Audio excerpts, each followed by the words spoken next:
설마 그게 진짜야? 단순한 축제에서 흘러나온 작은 소문이 한 여인의 인생을 송두리째 뒤흔들었습니다. 평생 고향을 떠나본 적 없던 그녀가 결국 자신도 알 수 없는 힘에 이끌려 낯선 땅으로 향하게 되었죠. 그리고 그곳에서 마주한 현실은 지금껏 믿어온 상식을 완전히 무너뜨렸습니다. 어떤 일이 벌어진 걸까요? 작은 소문 하나가 어떻게 한 사람의 삶을 송두리째 바꿔놓을 수 있었을까요? 오늘 그 비밀스러운 여정을 여러분께 전해드리려 합니다. 본격적인 이야기 시작하기 전에 구독과 좋아요는 큰 힘이 됩니다. 잊지 말고 눌러주시길 부탁드립니다. 안녕하세요. 저는 스위스 베른 근교 작은 마을에서 평생을 살아온 65세 안나라고 합니다.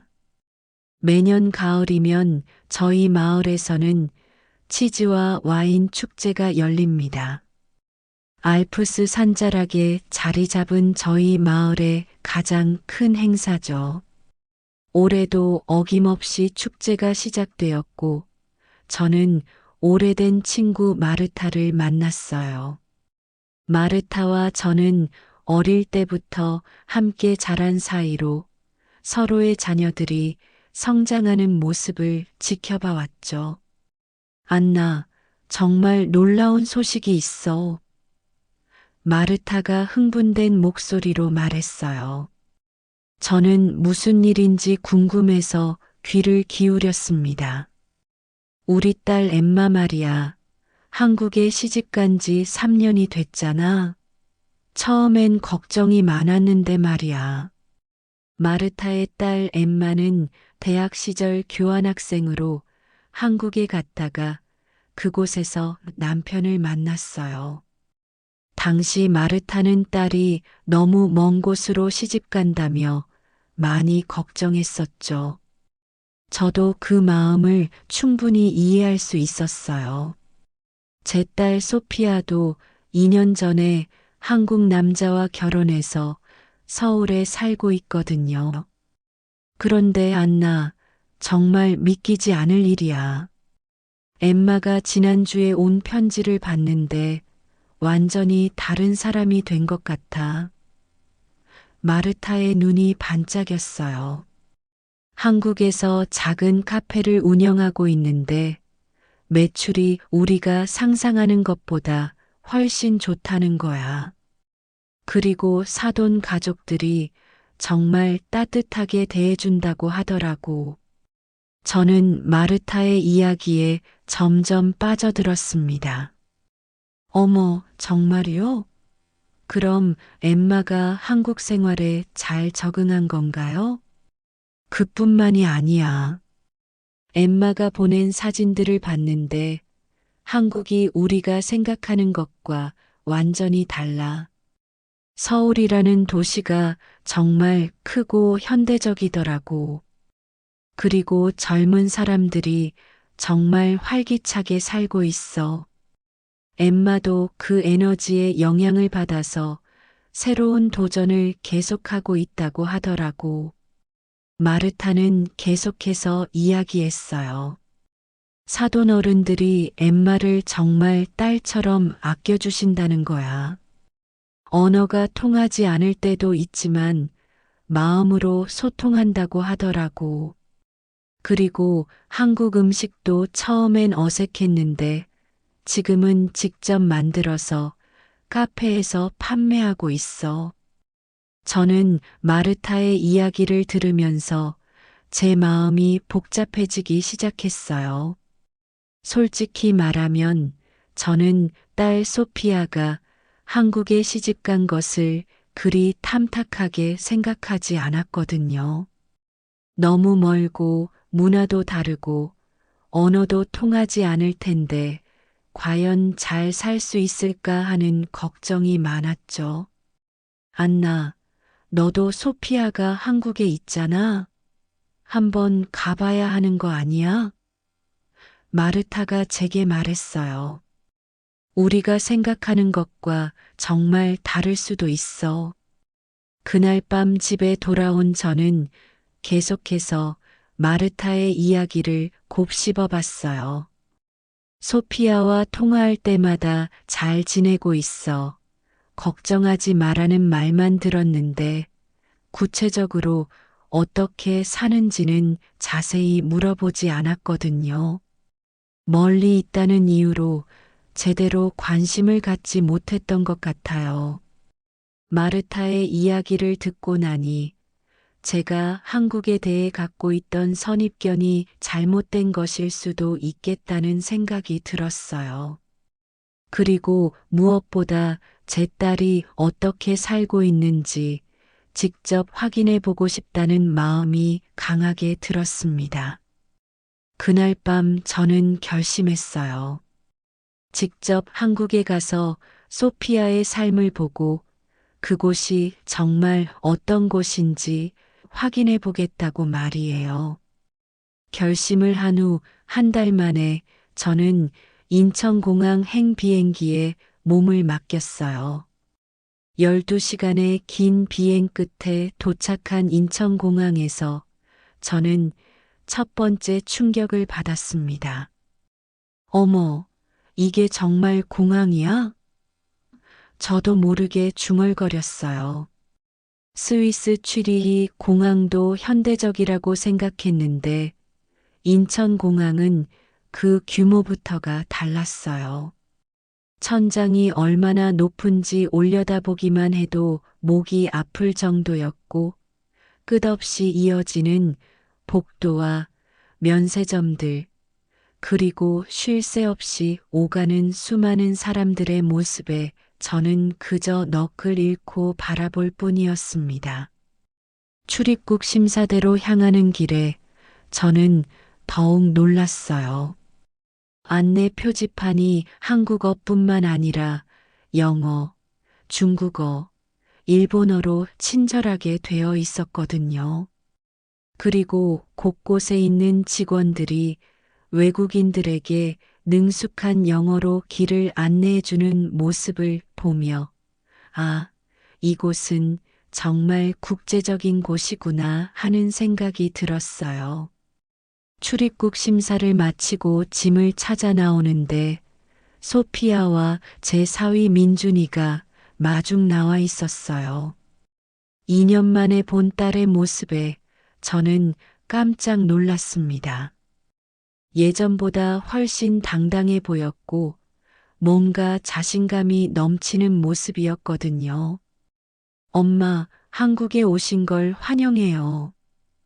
소피아가 밝게 웃으며 저를 껴안았어요. 민준 오빠, 우리 엄마세요. 사위가 유창한 영어로 인사했어요. 안나 어머님, 한국에 오신 것을 진심으로 환영합니다. 긴 여행으로 피곤하시겠지만 집까지는 1시간 정도면 도착해요. 저는 사위의 자연스러운 영어 실력에 또 한 번 놀랐어요. 제가 생각했던 것보다 훨씬 국제적인 감각을 갖고 있더라고요. 언어의 장벽이 없다는 것만으로도 마음이 한결 편해졌습니다. 공항을 나서자마자 저를 맞이한 것은 서울의 스카이라인이었어요. 아직 해가 지지 않은 시간이었는데 멀리 보이는 고층 빌딩들이 햇빛을 받아 반짝이고 있었어요. 저기 보이는 건물들이 모두 서울이에요? 제가 물어보니까 소피아가 웃으며 대답했어요. 엄마, 이건 시작에 불과해요. 서울 시내에 들어가면 정말 깜짝 놀라실 거예요. 차를 타고 서울 시내로 향하는 길, 저는 창밖 풍경에 완전히 매료되었습니다. 8차선, 10차선 도로를 질서정연하게 달리는 수많은 차들, 그 사이사이로 보이는 현대적인 건물들, 그리고 한강을 가로지르는 아름다운 다리들까지 이 모든 것이 제가 상상했던 한국과는 완전히 달랐어요. 서울이 이렇게 큰 도시인 줄 몰랐어요. 인구가 얼마나 되나요? 제가 물어보니까 사위가 자세히 설명해 주었어요. 서울 자체만으로도 거의 1,000만 명이 살고 수도권 전체로는 2,500만 명 정도가 살고 있어요. 세계에서 손꼽히는 대도시 중 하나죠. 저는 그 숫자에 다시 한번 놀랐어요. 스위스 전체 인구가 800만 명 정도인데 서울 하나가 스위스보다 큰 규모라니 믿기지 않았거든요. 한강을 건너면서 사위가 말했어요. 어머님, 저기 보이는 건물들이 대부분 최근 2030년 사이에 지어진 거예요. 한국의 발전 속도가 얼마나 빠른지 알 수 있죠. 정말 그랬어요. 스위스에서는 100년, 200년 된 건물들을 흔히 볼 수 있지만 여기서는 모든 것이 현대적이고 깔끔했어요. 그런데 이상하게 촌스럽다는 느낌은 전혀 들지 않고 오히려 세련되고 역동적인 느낌이 강했습니다.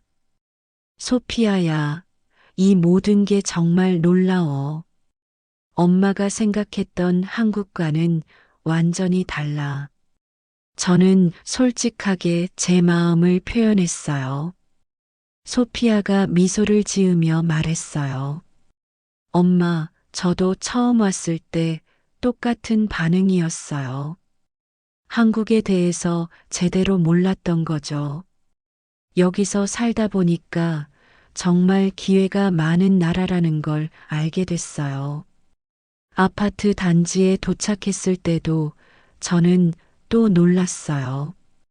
아파트 하나하나가 거대한 건물이었고 단지 전체가 마치 하나의 작은 도시 같았거든요. 지하 주차장, 엘리베이터, 그리고 복도까지 모든 것이 깔끔하고 체계적으로 관리되고 있었어요. 이런 아파트에서 생활하는 게 편해요? 제가 물어보니까 사위가 웃으며 대답했어요. 한국 사람들 대부분이 이런 아파트에서 살아요.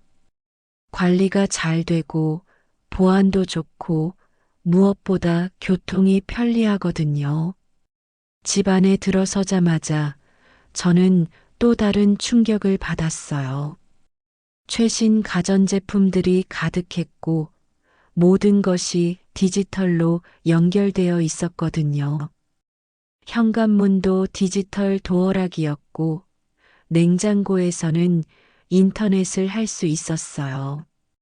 그날 밤 창문으로 내다본 서울의 야경은 정말 환상적이었습니다.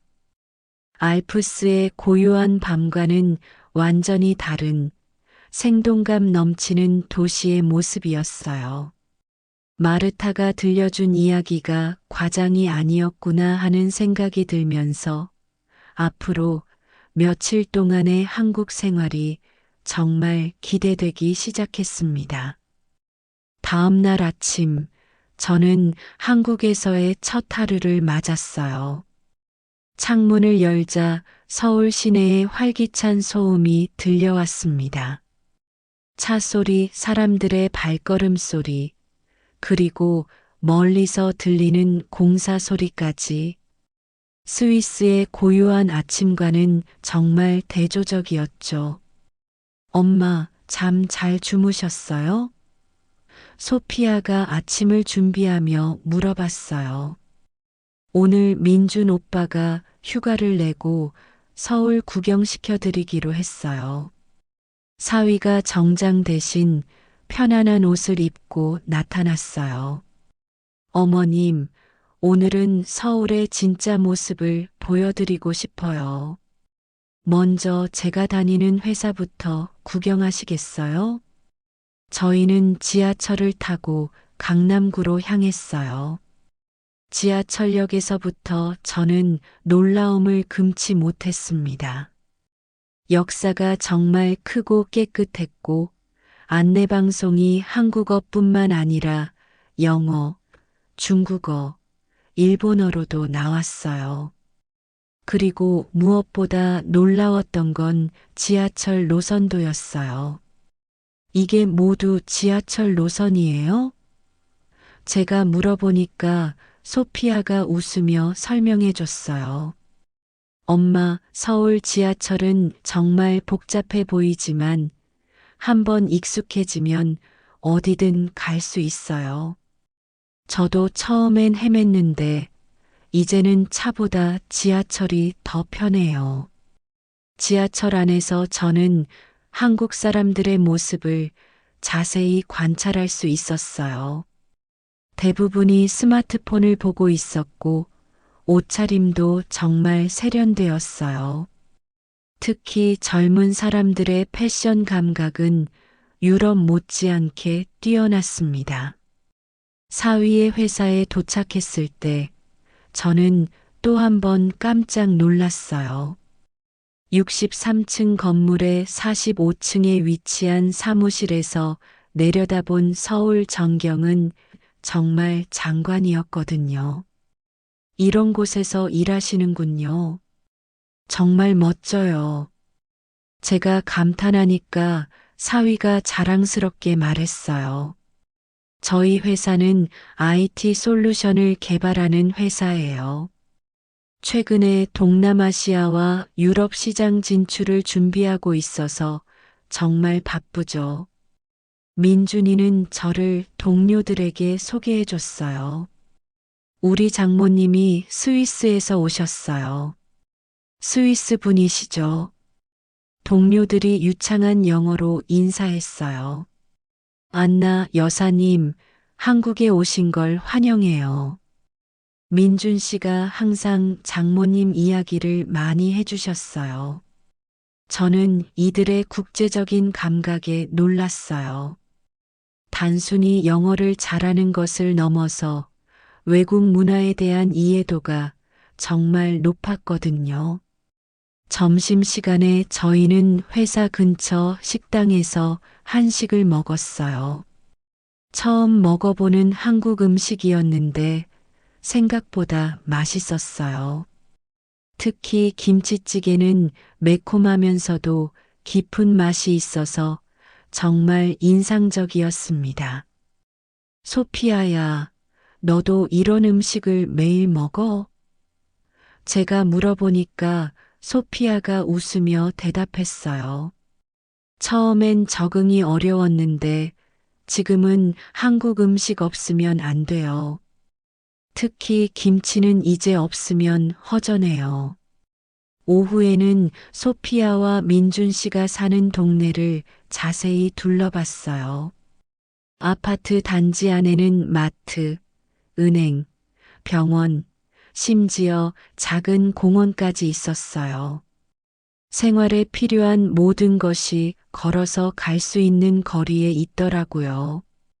이렇게 편리한 줄 몰랐어요. 스위스에서는 차 없이는 생활이 어려운데 여기서는 차가 없어도 충분히 살 수 있겠네요.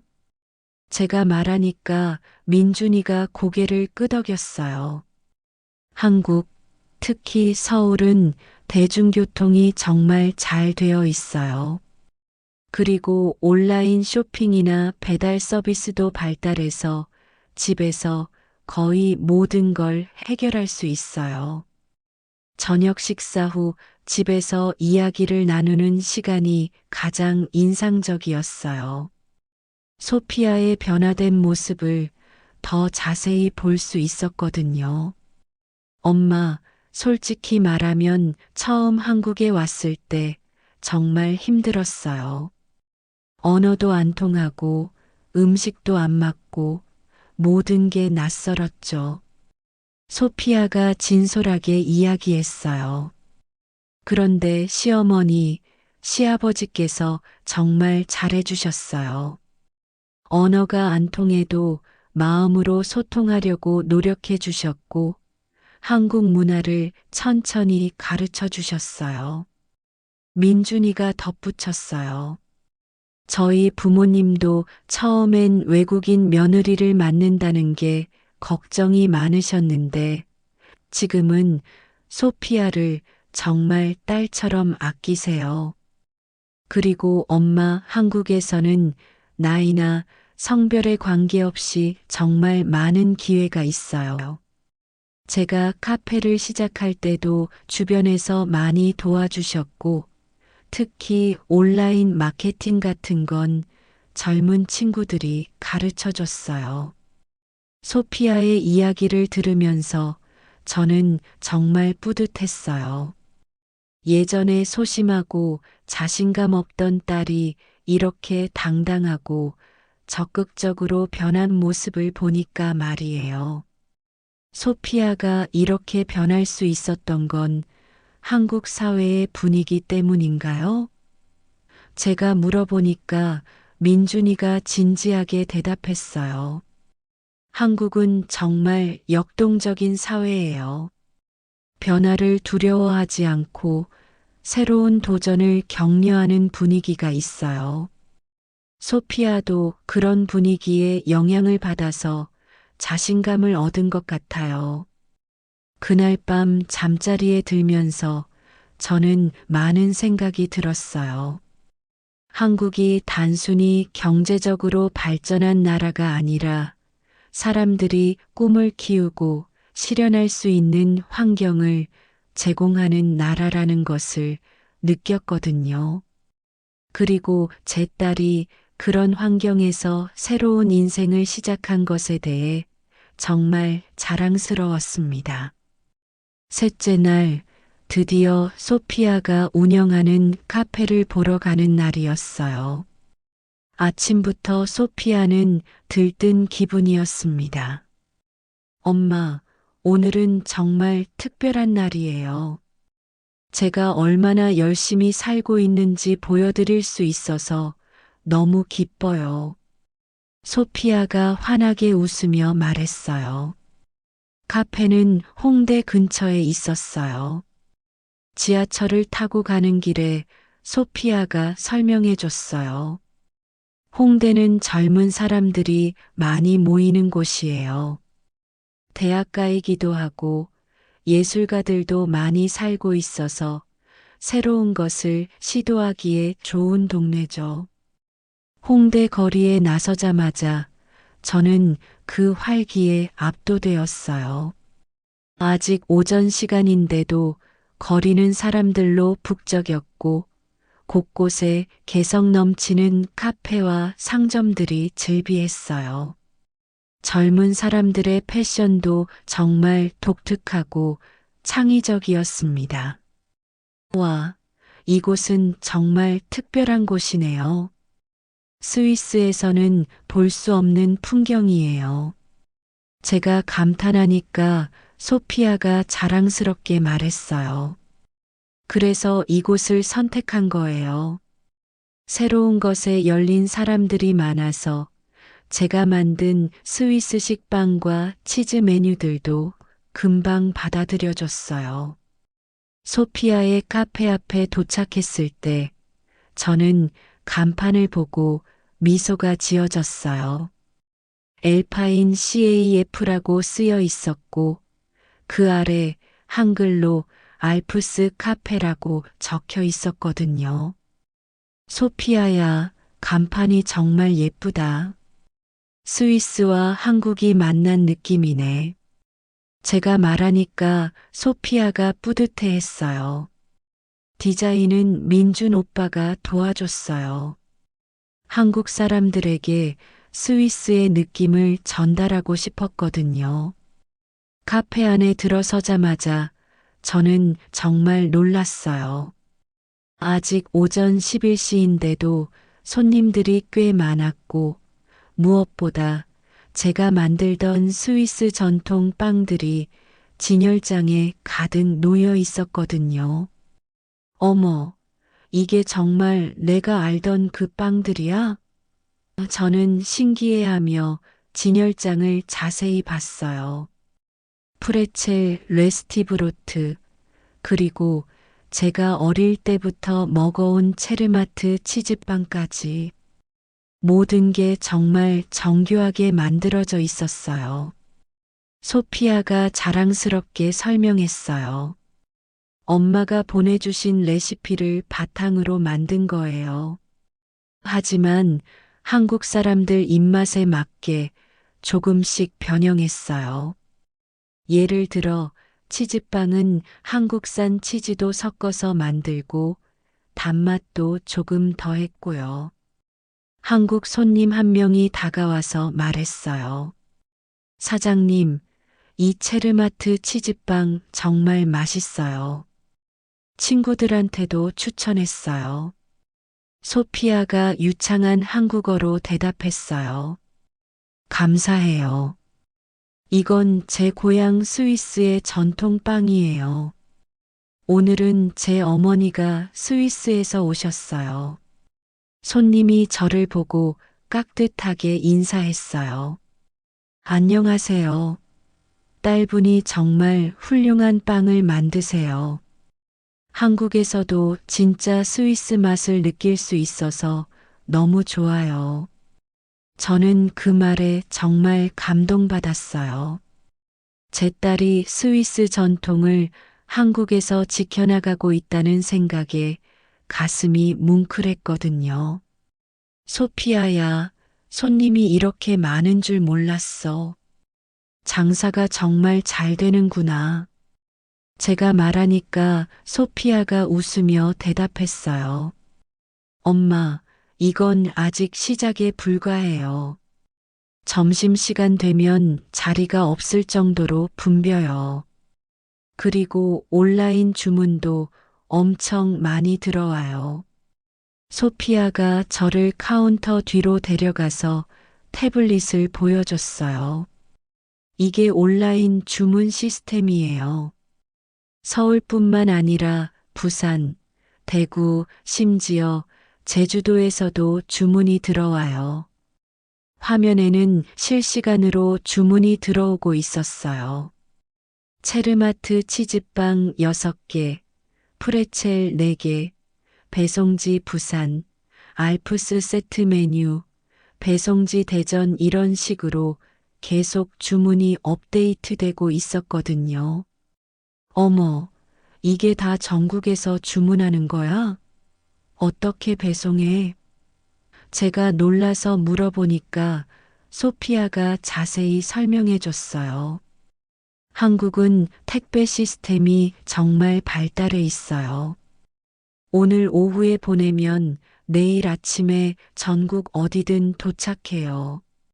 그리고 포장 기술도 좋아서 빵이 상하지 않고 그대로 전달돼요. 민준이가 회사 점심시간에 카페로 왔어요. 어머님, 소피아 카페 어떠세요? 정말 대단하죠? 정말 놀라워요. 소피아가 이렇게 큰 사업을 하고 있는 줄 몰랐어요. 제가 말하니까 민준이가 자랑스럽게 말했어요.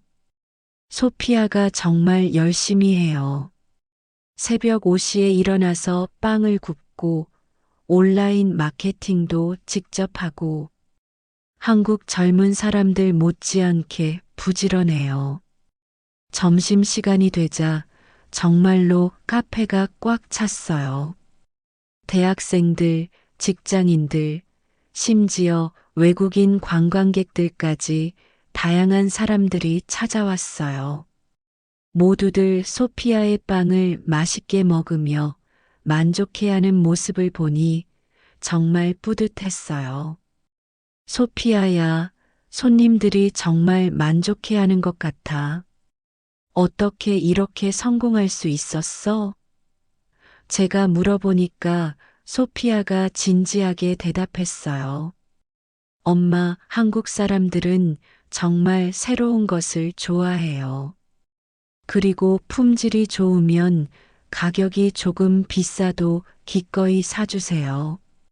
저는 그냥 정성껏 만들고 SNS로 홍보하고 손님들과 소통했을 뿐이에요. 오후에는 소피아가 직접 빵 만드는 과정을 보여줬어요. 새로 들어온 직원 2명과 함께 체계적으로 작업하는 모습이 정말 전문적이었어요. 지영이 프레첼 반죽 좀 더 치대주고 수진이는 치즈빵 오븐 온도 확인해줘. 소피아가 한국어로 지시하는 모습을 보며 정말 놀랐어요. 소피아야, 한국말 정말 잘하는구나. 직원들과 의사소통도 완벽하고.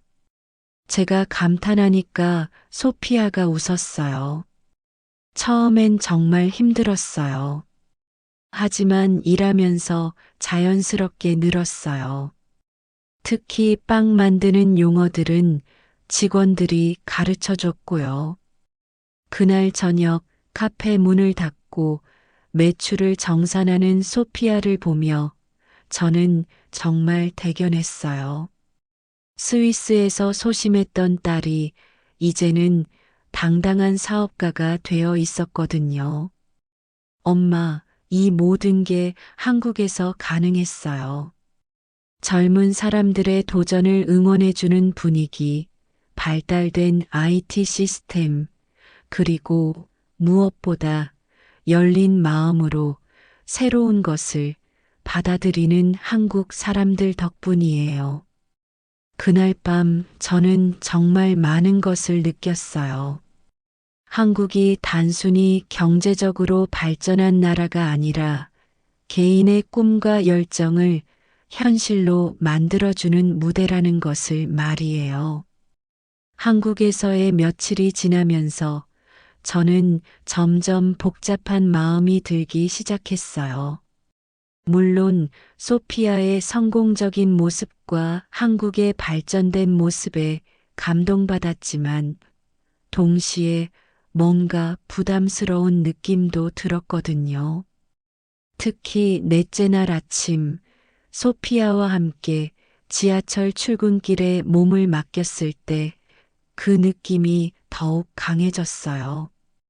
오전 8시 지하철은 정말 인산인해였습니다. 사람들이 정말 빠른 걸음으로 걷고 모두들 바쁜 표정을 하고 있었어요. 소피아야, 사람들이 정말 바쁘게 사는 것 같아. 매일 이런 식이야? 제가 물어보니까 소피아가 쓴웃음을 지었어요. 엄마, 한국 사람들은 정말 열심히 살아요. 경쟁이 치열해서 모두들 뒤처지지 않으려고 노력하죠. 저도 처음엔 이 속도에 적응하기 힘들었어요. 지하철 안에서 저는 한국 사람들을 더 자세히 관찰했어요. 대부분이 스마트폰을 보고 있었는데 그냥 게임을 하는 게 아니라 뉴스를 보거나 업무 관련 자료를 읽고 있더라고요. 심지어 영어 공부를 하는 사람들도 있었어요. 저 사람들 출근길에도 공부를 하네. 제가 놀라서 말하니까 소피아가 고개를 끄덕였어요. 한국에서는 평생 공부해야 해요. 기술이 빨리 변하고 새로운 것들이 계속 나오니까 안 따라가면 뒤처져요. 그 말을 듣고 저는 갑자기 위축되는 느낌이 들었어요. 65세인 저 같은 사람이 과연 이런 환경에서 살 수 있을까? 하는 생각이 머릿속을 맴돌았거든요. 카페에 도착해서도 그 느낌은 계속됐어요. 소피아가 하루 종일 쉴 틈 없이 일하는 모습을 보니까 대단하면서도 걱정이 됐어요. 소피아야, 너무 무리하는 거 아니야? 이렇게 바쁘게 살면 몸이 견딜 수 있어? 제가 걱정스럽게 물어보니까 소피아가 솔직하게 대답했어요. 솔직히 말하면 가끔 힘들어요.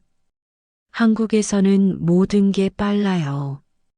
트렌드도 빨리 바뀌고 손님들의 요구도 계속 높아지고 안주하면 금방 뒤처져요. 그날 오후 소피아의 직원 지영 씨와 이야기를 나눌 기회가 있었어요. 지영 씨는 20대 후반의 똑똑한 여성이었는데 영어도 꽤 잘했어요. 안나 이모님, 한국 어떠세요? 지영 씨가 친근하게 물어봤어요. 정말 놀라운 나라예요. 하지만 모든 게 너무 빨라서 적응하기 어려울 것 같아요. 제가 솔직하게 말하니까 지영 씨가 공감하며 말했어요. 맞아요. 저도 가끔 숨이 막힐 때가 있어요. 특히 요즘 젊은 사람들은 20대부터 노후를 걱정해야 할 정도로 경쟁이 치열해요. 그럼 나이 든 사람들은 어떻게 살아요? 제가 물어보니까 지영 씨가 잠시 생각하더니 말했어요. 글쎄요. 솔직히 말하면 한국은 젊은 사람들 위주의 사회인 것 같아요. 새로운 기술, 새로운 트렌드를 따라가지 못하면 소외되기 쉬워요. 그 말을 듣고 저는 더욱 불안해졌어요. 스위스에서는 나이가 들수록 경험과 지혜를 인정받는 분위기인데 한국은 그렇지 않은 것 같았거든요. 저녁에 민준이와 이야기를 나누면서도 그 불안감은 계속됐어요. 한국에서는 나이 든 외국인도 잘 살 수 있을까요?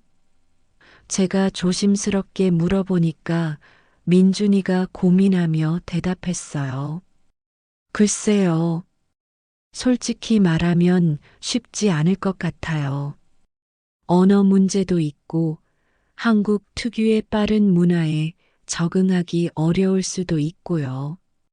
그날 밤 스위스에 있는 마르타에게 영상 통화를 걸었어요. 한국에서의 경험을 나누고 싶었거든요. 안나 어때? 한국이 정말 좋아? 마르타가 기대에 찬 목소리로 물어봤어요. 정말 놀라운 곳이야. 소피아도 잘 살고 있고 발전된 모습도 대단해. 하지만 저는 잠시 말을 멈췄어요. 하지만 뭐? 마르타가 궁금해했어요. 모든 게 너무 빨라. 그리고 경쟁이 정말 치열해. 우리 같은 나이에 과연 적응할 수 있을까 싶어. 마르타가 잠시 생각하더니 말했어요. 그래도 엠마는 잘 적응했잖아. 우리도 할 수 있지 않을까? 하지만 저는 확신이 서지 않았어요. 엠마와 소피아는 20대에 한국에 왔지만 저희는 이미 60대 중반이었거든요. 스위스로 돌아온 후 일주일쯤 지났을 때 저는 마을 친구들에게 한국 경험을 이야기했어요.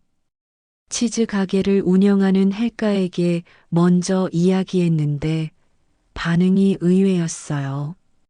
안나, 정말 신기한 경험을 했네. 나도 한번 가보고 싶어. 헬가가 관심을 보였어요. 하지만 다른 친구 베아테의 반응은 달랐어요. 안나, 그런 곳에서 우리가 무엇을 할 수 있겠어? 한국은 젊은 사람들의 나라일 뿐이야. 우리는 여기서 조용히 사는 게 맞아. 베아테의 말에 다른 친구들도 고개를 끄덕였어요. 맞아. 우리 나이에 새로운 도전이라니. 너무 무리야. 친구들의 회의적인 반응을 듣고 나니 저 자신도 더욱 혼란스러워졌어요. 한국에서 본 놀라운 모습들과 소피아의 성공적인 삶은 분명 감동적이었지만 과연 제가 그곳에서 자리를 찾을 수 있을지 의문이 들었거든요. 그날 밤 혼자 있으면서 저는 깊은 고민에 빠졌어요. 정말 나 같은 사람에게도 한국에서 기회가 있을까? 아니면 그냥 관광객으로 구경만 하고 오는 게 맞는 걸까? 한국의 빠른 변화와 치열한 경쟁 속에서 65세의 스위스 여성인 제가 설 자리가 있을지 정말 확신할 수 없었어요. 친구들의 말처럼 한국은 젊은 사람들만의 나라일 수도 있겠다는 생각이 계속 머릿속을 맴돌았습니다. 그렇게 저는 한동안 내적 혼란 속에서 지낼 수밖에 없었어요. 그렇게 혼란 속에서 1년이 흘렀어요. 그동안 저는 소피아와 자주 영상 통화를 했는데 딸의 모습은 더욱 밝아져 있었어요. 카페 사업도 더 번창하고 있었고 무엇보다 한국 생활에 완전히 정착한 듯 보였거든요. 엄마, 올해 크리스마스에 다시 한국에 오시면 어때요? 작년과는 또 다른 한국을 보여드리고 싶어요. 소피아가 제안했을 때 저는 망설였어요. 하지만 마르타가 등을 떠밀어 줬어요. 안나, 한 번 더 가봐. 작년엔 관광객 마음으로 갔잖아. 이번엔 정말 그곳에서 살 수 있을지 진지하게 알아보라고. 결국 저는 다시 한국행 비행기에 몸을 맡겼어요. 이번에는 한 달 동안 머물 계획으로 더 많은 짐을 챙겼고 무엇보다 마음가짐이 달랐어요. 단순한 방문자가 아니라 정말 이곳에서 새로운 삶을 시작할 수 있을지 알아보려는 마음이었거든요. 인천공항에 도착했을 때도 작년과는 다른 느낌이었어요. 작년에는 모든 게 신기하고 놀라웠다면 이번에는 조금 더 차분하게 관찰할 수 있었어요. 엄마, 이번엔 정말 한국을 제대로 보여드릴게요. 소피아가 저를 맞으며 말했어요. 먼저 전통과 현대가 만나는 곳들을 가보시죠. 첫 번째로 간 곳은 경복궁이었어요. 서울 한복판에 이런 전통 궁궐이 있다는 게 정말 신기했어요. 그런데 더 놀라운 건 그 주변에 현대적인 고층 빌딩들이 조화롭게 어우러져 있다는 것이었어요. 소피아야, 이게 정말 인상적이네. 과거와 현재가 이렇게 자연스럽게 공존할 수 있구나. 제가 감탄하니까 소피아가 웃으며 설명했어요. 한국 사람들은 전통을 버리지 않으면서도 새로운 것을 받아들이는데 정말 능숙해요. 제가 카페에서 스위스 전통빵을 한국식으로 재해석할 수 있었던 것도 그런 분위기 덕분이에요. 경복궁 근처 북촌 한옥마을을 거닐면서 저는 또 다른 감동을 받았어요. 전통 한옥들 사이에 세련된 카페와 갤러리들이 있었고 젊은 사람들과 나이 든 분들이 함께 어울려 다니고 있었거든요. 여기 보세요, 엄마. 소피아가 한 카페를 가리켰어요. 저기서 일하시는 분이 70세인데 젊은 직원들과 함께 일하세요. 나이는 숫자일 뿐이라는 걸 보여주는 분이죠. 정말 그랬어요. 한 할머니께서 젊은 직원들과 함께 웃으며 일하고 계셨어요. 손님들도 그분을 자연스럽게 대하고 있었고요. 다음 날은 인사동을 갔어요. 전통 문화거리라고 했는데 여기서도 저는 놀라운 모습을 봤어요. 전통차를 파는 할아버지 옆에서 젊은 작가가 현대적인 작품을 전시하고 있었거든요. 한국은 정말 특별한 곳인 것 같아. 세대 간의 벽이 우리가 생각하는 것보다 낮은 것 같아. 제가 말하니까 소피아가 고개를 끄덕였어요. 맞아요. 한국에서는 나이보다는 열정과 노력을 더 중요하게 봐요. 물론 경쟁은 치열하지만 그만큼 기회도 많아요. 셋째 날에는 민준이가 특별한 곳을 소개해 줬어요. 성수동이라는 곳이었는데 예전 공장 지역을 젊은 창업가들이 새롭게 만든 곳이라고 했어요. 어머님, 여기를 보시면 한국의 역동성을 느낄 수 있으실 거예요. 민준이가 말했어요. 정말 그랬어요. 오래된 공장 건물들이 세련된 카페, 갤러리, 스타트업 사무실로 변신해 있었어요. 그리고 그곳에서 일하는 사람들의 나이대도 정말 다양했어요. 한 카페에서 만난 50대 여성분과 이야기를 나눴는데 정말 인상적이었어요. 저는 50세에 새로운 도전을 시작했어요. 대기업을 그만두고 이곳에서 작은 갤러리를 열었죠. 그분이 영어로 말씀해 주셨어요. 50세의 새로운 시작이라니 용기가 대단하세요. 제가 감탄하니까 그분이 웃으며 말했어요. 한국은 언제든 새로 시작할 수 있는 곳이에요. 물론 쉽지는 않지만 열정이 있으면 나이는 문제가 되지 않아요. 그분의 말을 듣고 저는 용기가 났어요. 제가 생각했던 것처럼 한국이 젊은 사람들만의 나라는 아닐 수도 있겠다는 생각이 들었거든요. 넷째 날에는 홍대 근처를 다시 둘러봤어요. 작년에 봤던 곳이지만 이번에는 더 자세히 관찰했어요. 젊은 사람들이 많기는 했지만 나이 든 분들도 제법 보였어요. 그리고 무엇보다 모든 사람들이 자연스럽게 어울리고 있었어요. 소피아야, 작년에는 몰랐는데 여기도 다양한 사람들이 살고 있네. 제가 말하니까 소피아가 미소를 지었어요. 엄마가 처음에는 젊은 사람들만 보였을 거예요. 하지만 자세히 보면 정말 다양한 사람들이 각자의 방식으로 살고 있어요. 그날 저녁 소피아의 카페에서 늦은 시간까지 이야기를 나눴어요. 작년에는 못 들었던 소피아의 진솔한 이야기를 들을 수 있었어요. 엄마, 솔직히 처음에는 저도 한국이 젊은 사람들만의 나라라고 생각했어요. 하지만 살다 보니까 그게 아니더라고요.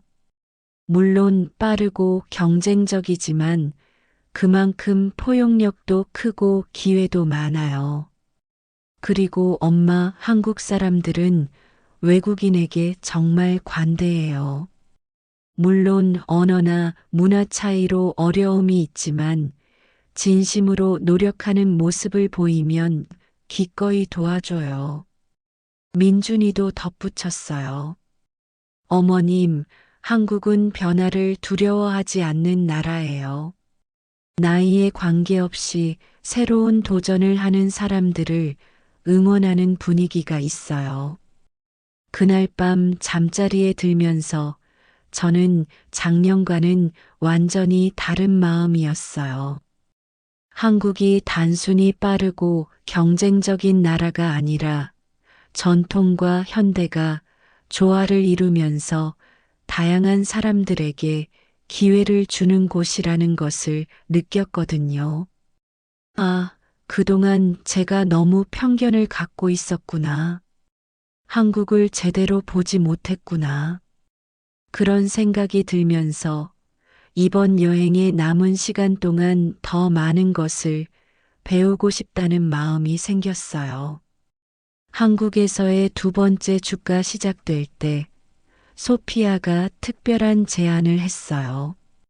엄마, 이번 주말에 이태원에서 외국인 모임이 있어요.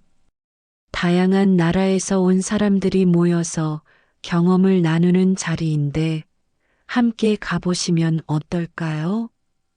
소피아가 말했어요. 외국인 모임이라니 어떤 사람들이 모이는 거야? 제가 궁금해하니까 소피아가 설명해 줬어요. 한국에서 일하거나 사업하는 외국인들이 모이는 자리예요. 나이도 직업도 정말 다양한 사람들이 와요. 엄마께 도움이 될 것 같아서요. 토요일 저녁 저희는 이태원으로 향했어요. 지하철에서 내리자마자 저는 정말 국제적인 분위기를 느꼈어요. 간판도 한국어, 영어, 아랍어 등 다양한 언어로 되어 있었고, 거리를 걷는 사람들의 국적도 정말 다양했어요. 와, 여기는 정말 다른 나라 같네. 제가 감탄하니까 소피아가 웃으며 말했어요. 이태원은 외국인들이 많이 사는 동네예요. 한국에 있지만 세계 여러 나라의 문화를 느낄 수 있는 곳이죠. 모임 장소는 한 카페의 2층이었어요. 올라가니까 이미 20여 명의 사람들이 모여 있었는데 정말 다양한 국적의 사람들이었어요. 미국, 영국, 독일, 프랑스, 일본, 중국, 인도, 그리고 놀랍게도 제 또래로 보이는 분들도 몇 명 계셨어요. 안녕하세요. 저는 마이클이에요. 미국에서 왔고 한국에서 IT 스타트업을 운영하고 있어요. 한 젊은 남성이 유창한 한국어로 자기소개를 했어요. 저는 사키코예요. 일본에서 왔고 한국에서 문화 콘텐츠 관련 일을 하고 있어요. 30대로 보이는 일본 여성이 이어서 말했어요. 그런데 정말 놀라운 건 50대, 60대로 보이는 분들의 이야기였어요. 저는 프랑스에서 온 피에르예요. 55세에 한국에 와서 요리 학원을 운영하고 있어요. 한 프랑스 남성이 말했을 때 저는 정말 놀랐어요. 55세에 새로운 나라에서 사업을 시작하셨다고요? 제가 물어보니까 피에르 씨가 웃으며 대답했어요. 처음에는 정말 힘들었어요. 언어도 안 통하고 문화도 다르고. 하지만 한국 사람들이 정말 많이 도와줬어요. 특히 젊은 사람들이 SNS 마케팅 같은 걸 가르쳐 줬죠. 독일에서 온 잉그리드라는 60세 여성분의 이야기는 더욱 인상적이었어요. 저는 58세에 남편과 함께 한국에 왔어요. 독일에서는 은퇴를 준비하고 있었는데 한국에서 새로운 인생을 시작했죠. 잉그리드 씨가 말했어요. 어떤 일을 하세요? 제가 물어보니까 잉그리드 씨가 자랑스럽게 대답했어요. 독일 전통 빵집을 운영해요. 처음에는 손님이 별로 없었는데 지금은 예약을 해야 살 수 있을 정도로 인기가 많아요. 저는 잉그리드 씨의 이야기에 정말 놀랐어요. 소피아와 비슷한 일을 하고 있었지만 나이는 저와 비슷했거든요. 잉그리드 씨, 58세에 새로운 도전을 하는 게 두렵지 않으셨어요? 제가 조심스럽게 물어보니까 잉그리드 씨가 진지하게 대답했어요. 물론 두려웠죠. 하지만 한국은 정말 특별한 나라예요. 나이나 국적에 상관없이 열심히 하면 기회를 주는 곳이에요. 중국에서 온 리메이라는 45세 여성은 온라인 쇼핑몰을 운영한다고 했어요. 저는 중국 전통차를 한국에서 판매해요. 처음에는 오프라인 매장으로 시작했는데 지금은 온라인이 더 잘 돼요. 리메이 씨가 설명했어요. 온라인 사업은 어떻게 시작하셨어요? 제가 물어보니까 리메이 씨가 자세히 설명해 줬어요. 한국의 젊은 친구들이 도와줬어요. 20대 친구가 웹사이트 만드는 걸 가르쳐 주고 30대 친구가 SNS 마케팅을 도와줬어요. 나이 차이는 있지만 정말 좋은 팀워크예요. 그 말을 듣고 저는 감동받았어요. 한국에서는 나이나 국적을 넘어서 서로 도움을 주고받는 문화가 있다는 것을 느꼈거든요. 영국에서 온 25세 제임스는 게임 개발 회사에서 일한다고 했어요. 한국의 게임 산업은 정말 세계 최고 수준이에요. 여기서 일하면서 정말 많은 걸 배우고 있어요. 제임스가 말했어요. 젊은 친구들은 어떤 매력 때문에 한국에 오는 거예요? 제가 물어보니까 제임스가 열정적으로 대답했어요. 한국은 정말 역동적이에요. 새로운 기술, 새로운 아이디어가 계속 나오고 그걸 현실로 만드는 속도도 빨라요. 젊은 사람에게는 정말 좋은 기회의 땅이죠. 모임이 진행되면서 저는 점점 더 놀라게 됐어요. 이 사람들이 단순히 한국에서 일하는 것을 넘어서 서로 네트워크를 만들고 협력하고 있었거든요. 우리는 한 달에 한 번씩 모여서 정보를 나눠요. 미국에서 온 마이클이 설명했어요. 누가 새로운 사업을 시작하면 다들 도와주고 어려움이 있으면 함께 해결책을 찾죠. 정말 그랬어요. 피에르 씨는 잉그리드 씨에게 독일 빵 레시피를 조언해주고 있었고, 리메이 씨는 제임스에게 중국 시장 진출에 대해 이야기하고 있었어요. 소피아야, 이 사람들을 보니까 정말 대단해. 각자의 분야에서 성공하고 있으면서도 서로 도와주고 있어. 제가 소피아에게 속삭이니까 소피아가 미소를 지었어요. 엄마, 이게 바로 한국의 매력이에요. 경쟁은 치열하지만 동시에 협력하는 문화도 강해요. 모임 후반부에 잉그리드 씨가 저에게 다가왔어요. 안나 씨, 혹시 한국에서 무언가 해보고 싶은 게 있으세요? 잉그리드 씨가 물어봤어요. 글쎄요. 아직 확실하지 않아요. 65세인 제가 과연 무엇을 할 수 있을까 하는 생각이 들어서요.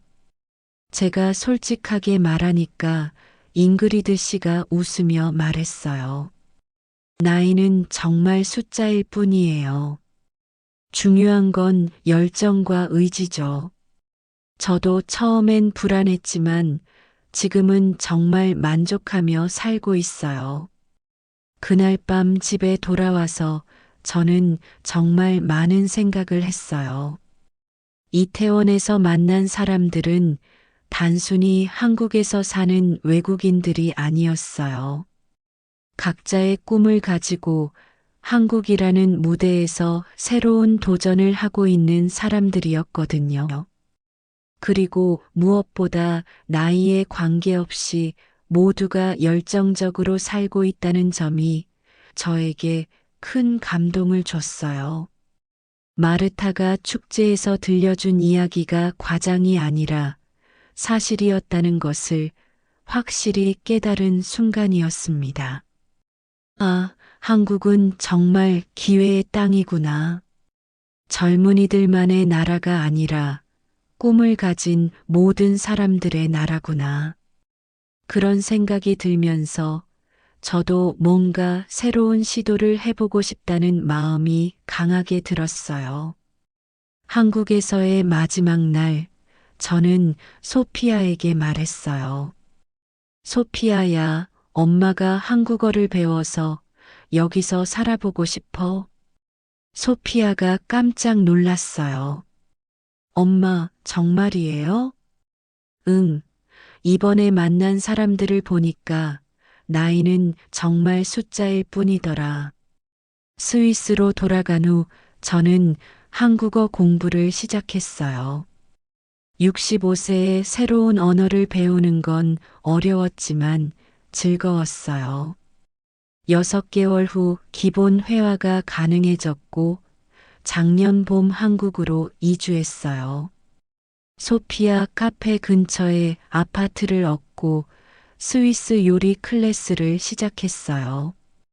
첫 수업에 온 한국 수강생들이 제 퐁듀를 맛보며 환하게 웃는 모습에 정말 뿌듯했어요.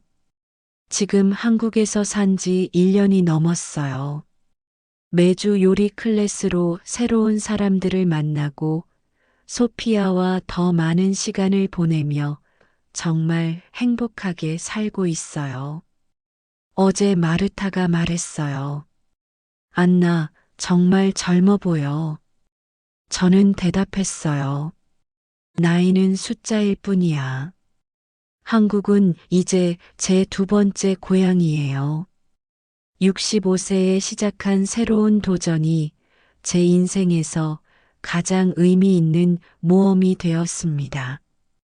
이 영상이 마음에 와닿으셨다면 여러분의 구독과 좋아요는 다음 이야기를 이어가는데 큰 힘이 됩니다. 잊지 말고 눌러주시길 부탁드립니다.